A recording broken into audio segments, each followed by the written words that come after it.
Could a tiny piece of paper actually save human knowledge? But a secret flaw in early libraries hid every book. What would you have done to organize these million books?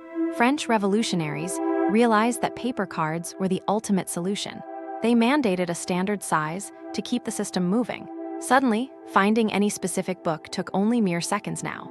Information flowed freely once the index cards were perfectly aligned. Grouping by topic proved far more efficient than by author. It turned libraries into the search engines of their time. This simple system laid the groundwork for our digital world. Extreme macro close-up of dusty, unlabeled library shelves in 1700.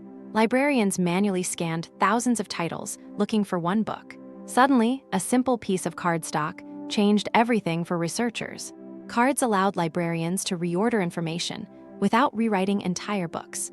If you like this, hit that like button for more history. Standard sizes meant any library could share their catalog data easily. Hit the subscribe button and press the bell icon to get updates.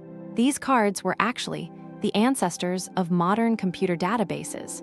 Librarians essentially invented the first physical search engine for humanity.